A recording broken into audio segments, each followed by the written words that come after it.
Hello, you guys. Greetings to each and every one of you. I want to thank you on this glorious and marvelous day that the Lord has made. He woke us up this morning. He started us on our way with a brand new day, another opportunity to be renewed, mind, body, and soul. So today I come to you with the word resilience. And when I think about resilience, I think about my 11-year-old daughter who has been through so much medically. She's a chronic asthma and allergies mixed. And so when the weather changes, she gets sick. It's just, one of those things. And so since the age of one, she's like been in and out of the hospital, ICU, dealing with pneumonia, collapsed lung, you name it, we have dealt with it. And, so when I started to begin to write, the word resilience that came to my mind, I just instantly thought about my daughter, and she's the one that just gives me the strength, the tenacity to continue to just thrive and do what I do as a provider, as a mother, as the head, I do all that I'm doing, you know, because my children, it just keeps me going, above and beyond, you know, like no other. That's where my strength um, to do what I do is just they pick me up, you know, with the help of God. Thank God, being prayerful, being mindful of just everything that just God just has blessed us with over and over the years. But as I began to unpack the word resilience and started looking up, the definition, it started talking about being able to withstand or recover quickly from difficulties, recovering from adversities, returning to your original form, capable of returning to its original shape or position. The synonym is strong, tough, hard, flexible. The anonym is vulnerable, rigid, fragile, sensitive. I'm sure, we've all felt, you know, both of them at different times, at different stages in our life. When you take on or you're dealing with things in your life, you become frustrated, you become angry, you have bitterness, you have rage. When something happens, things are transitioning and you don't really understand, God hasn't give you clarity, so then you become overwhelmed, with everything that's going on, and you're trying to figure out, how do I deal with this when things are hitting me left and right, front and back, how do I deal with this? And as I continue to look up the word resilient, it talks about being able to be happy, successful, after you have just dealt with bad situations or difficult things that's happened in your life. And so as I began to relate to that, and me withstanding and being resilient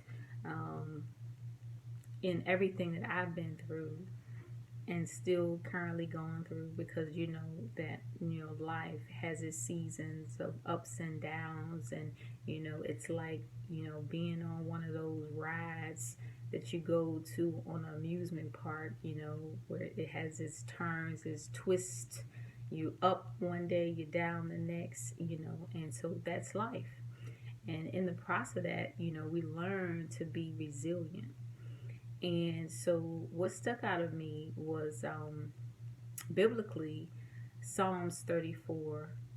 Um, and I started reading at verse 17 all the way down to 20. So it starts like this: the righteous cries out, and the Lord hears them. The Lord delivers them from all of their troubles. The Lord is close to the brokenhearted and saves those who are crushed in spirit. A righteous man has many troubles, but the Lord delivers him from all. He protects all of his bones, and not one of them are broken.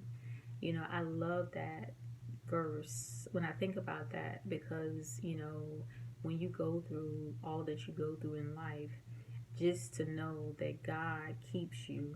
None of your bones are broken. You may feel pain, you may feel suffering, you may feel sorrow, you may ask the question, why me, Lord? Why am I having to deal with this, go through that?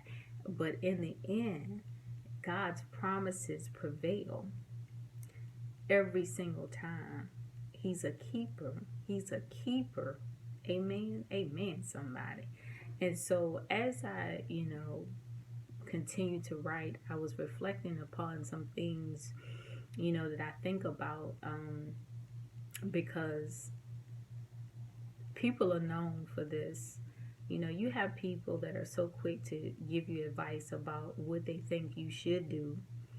If you, tell them about your problem or your situation or what you're going through in your life, they're quick to give you advice. They're quick to give you their own personal opinion of how they believe you should do something or how you should overcome your adverse situation. And so oftentimes, I had to question, wow, they're giving me advice about something, but would they really truly take their own advice if it was them? Because guess what? They haven't truly walked in my shoes, so they don't know what I'm feeling. They haven't walked my walk. They haven't talked my talk. They haven't walked this journey, so they don't know what it feels like to go through. They haven't been tried and tested in my capacity. They haven't been tested and tried in your capacity. Would they really take their own advice?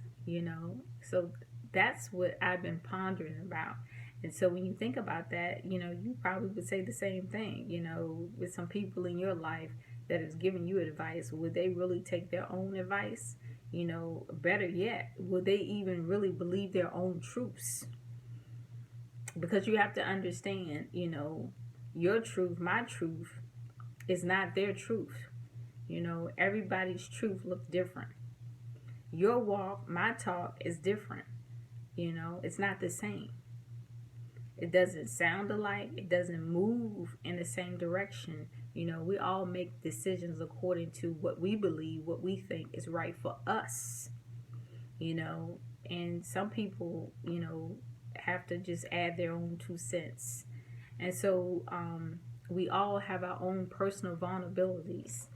And, in your own personal trials and tribulations, you have a testing of your faith. And then, you have to figure out what your results are going to be. And so it's interesting because it's on purpose, a lot of times, that God separates me from other people so that I can just spend a long time with God.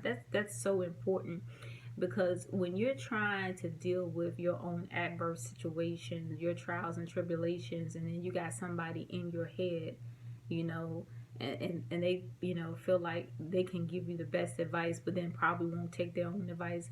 That's why God said, revert back to me. Revert back to me so that I can give you the instructions that you need in order to successfully succeed at this thing called life, because we're all going to go through something, but, the word says, who are you going to believe at the end of the day? Whose report are you going to believe?